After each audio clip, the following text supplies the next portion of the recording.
Hello, everyone, and welcome to CDI's consulting webinar titled Summer of Simplicity from Resolution to Action. We are going to look at a few topics here today, including the use of Smart Fields AI in Laserfiche Cloud. We'll look at a demonstration of the DocuSign integration for Laserfiche Cloud by CDI. And we'll also take a look at how workflow can manage your documents in a records management workflow. And we'll also show you the results of our process by using the Update Microsoft Word document workflow activity to generate a document at the end of the process. Our webinar today is targeted to those of you who are Laserfiche administrators, records managers, Laserfiche Cloud users, and Laserfiche admins, as well as Laserfiche subject matter experts, and those who are just generally interested in seeing what Laserfiche can do for you. Our topics today, as mentioned, include AI document processing. We can use Laserfiche's cloud capabilities to either automatically determine a template or extract field values from a document using its Smart Fields capability. And we'll see a result of that here in our demonstration in just a moment. We'll also see the DocuSign integration, where we can capture information from a Laserfiche document, send it to DocuSign, and capture signatures from DocuSign and return a document that is signed into the Laserfiche repository for further storage. We'll also take a look at how we can automate workflow to assign records management properties to a document. And finally, we will get a resulting document using the Create MS Word or Update MS Word document activity, where it can use merge fields in the document to take metadata from a document and put it into that Word document, and even generate a PDF document, as we can see here. So any field values that are being captured, we can push them into a Word document using merge fields, which are part of Microsoft Word. And then the activity can even convert a document to a PDF, and built into it is the rename function, and we can even generate email tokens. So that being said, let's go ahead and do a quick demonstration and go through the steps and see how it looks. And in this cloud repository, I have navigated to the ordnance folder. It can be any folder in your environment, whatever you want to put in there. And to start off this process, I'm going to add a Word document called a board resolution document. You can see me drag and drop that document in here. And we'll import that first without applying a template, because I want you to see the actions that AI does here. So we'll just import the document. And I've got the preview tab showing here that shows us a document that has a resolution number on it. We can see that up in the top of that document. If we scroll down, we can see some information. In fact, towards the top, we also see a declaration date and a proclamation title called Coast Live Oak Day. At the bottom, we can see that there's a mayor and town clerk information and some dates in here as well. So let's see what assigning a template with Smart Fields does for us. In this case, I've used a template called City Docs, and it should figure out what kind of document it is, capture some other information using some instructions. If you're familiar with the repository administration area, if you go into a field, you can give the field a checkbox to make it a smart field and give it some basic instructions as to what you're looking for, and it should then pull that info. So we're going to see this field once we hit save. It's pretty quick. We should then see up in the top right corner, there's an update in the refresh button there in the top right. You can see that green dot, hopefully, and that means something has changed here in our view. We'll click that refresh, and Laserfiche Cloud AI Smart Fields has pulled all that info. We can see the resolution number. We can see the type of document. We can see an adoption date. We can even see that it pulled the proclamation. I put it in the description field here. It's also pulled the names of the mayor and the town clerk. I have preset the emails to my own email so that we can see the DocuSign integration work. Otherwise, we'd probably have it emailing somebody else, but we want to email me as part of this process. Okay, so that's really cool. Now, what did it do? This also triggered a workflow step that is going to send this document to DocuSign and then email the recipients so that they can sign the document. How do we know it's worked? Well, at some point, this is going to update and it's going to add a field with the DocuSign envelope ID. When you send content to Laserfiche, to DocuSign, I mean, there's an envelope ID that's unique to that, and that will eventually update here in just a moment. And then we should get an email that allows us to respond to that. All right, so that just happened. I just got an email, and if you notice, if we refresh our screen again, down at the bottom, we have a envelope ID, unique, ends with B27 if you're interested. So I just received an email, and that gives me that email with a link to review the document, which we'll do. Go ahead and click on that link so the signer gets a link. They'll be taken to a web page where they can start signing the document. And we'll actually see the DocuSign template document in here as well. So we'll see a copy. You can see in this case, the template has depending on the resolution number, it may be different each time. It filled in the resolution number from the metadata. So that's how the DocuSign integration is connecting. It'll connect up, pass metadata values into the template, and it'll fill in mayor's name and etc. So it's really, in this case, for demonstration purposes, I kept it pretty simple, where it's filling in some effective dates and times in there. And this is boilerplate text in this case, but it could be dynamic.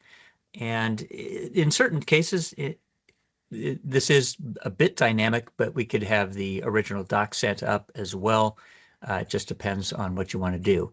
And in fact, notice the DocuSign envelope ID is up at the top and it ends in B27 up there. It's kind of hard to read, but if you can see that, there it is. So one can simply click the Start button, which takes you to your signing. And we have sequential signing going on. There will be a signer for the clerk as well. But we'll do a first step. We'll sign the mayor's name and finish that step, which then should trigger another email to the next person in the process. It could be parallel signing, could be sequential signing. That's up to you to decide when you use DocuSign. All right, so we don't need that. Let's go ahead, and we just got another email, and that's for signing. The email message is fairly generic. You can customize the messaging. As you can see, it says, please sign the board resolution in there, but the recipient will then just simply click the review document link as we saw previously. And again, it takes us to DocuSign for completion of that signing process. Pretty simple. We can see that because it's sequential, the previous signer is visible to the next person, but they only can sign what's available here. We'll go ahead and finish that. At this point in the repository, we should see that the signed document comes back in, and I'm going to navigate to that folder, expand the folder structure here.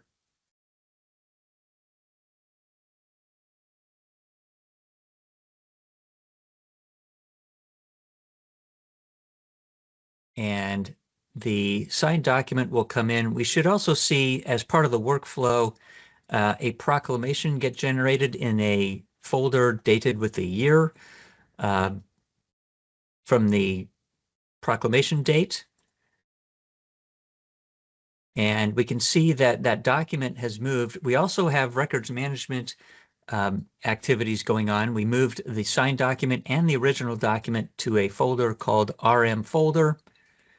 And it moved that, applied. If we look at the records tab, we can see that it applied. And, oh, by the way, this PDF is, if we preview it, the signed version. But you can see it applied cutoff instructions and that it's available for cutoff. Let's preview that, just make sure that it is the signed document. And there we can see that there's the document with its resolution number. It came back as a PDF. Normally that's what happens with DocuSign signed documents. And again, you can see it's ending in B27 in there. Kind of hard to see, but there it is. So we've got records properties assigned to the document using Laserfiche's flexible records management capability. And the field data is there as well. It also has a DocuSign signed date added, as well as its original envelope ID. And we can see that those two match. And then also we've added a workflow to complete the process and generate a proclamation. If we look at our proclamations folder, there had not been a 1998 folder. If we click in here, let's go see what it generated. It looks like it created a PDF document with the proclamation name and the date. And if we preview that, oh, I'm not highlighting the document. Highlight the document, that'll help. And we can see that it inserted the proclamation name and the proclamation date when that will occur. Really neat workflow capability in there. How did that proclamation get generated? I'm just switching over here to the workflow designer. And we can see that I've created a little sequence here, container. It doesn't do anything. But in here is the update Word document activity. And in this case, I've uploaded a static document with merge fields. And then those merge fields were configured. You can add that and tell it to use the merge fields from the Word document and then insert metadata in there. If we edit that real quick, you can see for the merge field name, we can then insert a Laserfiche field value into that merge field, which then becomes part of the document. Really cool there. And then it just, we have to create the document, attach the merged document into the created document, assign some metadata, set some records properties values here, and then complete the process in the workflow as you desire. So some really neat features here in the Laserfiche Cloud that demonstrate its AI smart fields capability, etc. Now, the neat thing about, and I mentioned it briefly earlier, is even though I demonstrated just the smart fields capability, you can even design the system, the smart templates, to figure out based on document information what kind of template should be assigned. And then it'll also assign a template automatically as well as field values. So really neat features in there. It uses AI tokens to do that. So as you're building this out, just be aware it uses your AI tokens allotment from your cloud license.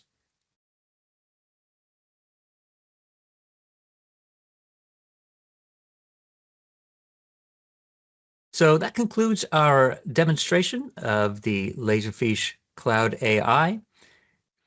I just wanted to point out that very helpful resources. You'll find this webinar on our YouTube channel. Go ahead and search YouTube for Cities Digital or CDI, and you'll find a host of all the useful videos that you might think of, webinars, how-tos, etc. Really great stuff. Visit our website at www.cdi.support for contact information that's found on the cdi.support/webinars page if you want to navigate directly.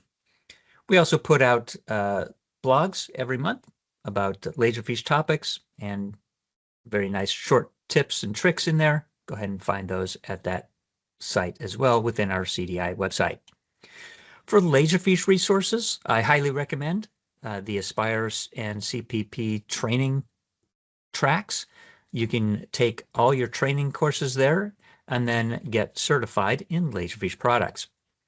Laserfiche has a host of getting started guides for different products and how to solve some business needs. So really great resource there. The Solution Marketplace actually has a lot of forms, business processes available for purchase or for free. Many of them are free. Not very many are actually for purchase, but can be integrated into your Laserfiche Forms environment if you want to do that. And I highly recommend the Answers Forum for Laserfiche, where you can find detailed solutions or pose questions to a problem you might be experiencing in designing workflows or forms processes or using Laserfiche. I want to thank everybody for attending our webinar here today. Great to have you here, and we'll see you at the next one. Thank you again for your attendance. Have a great day.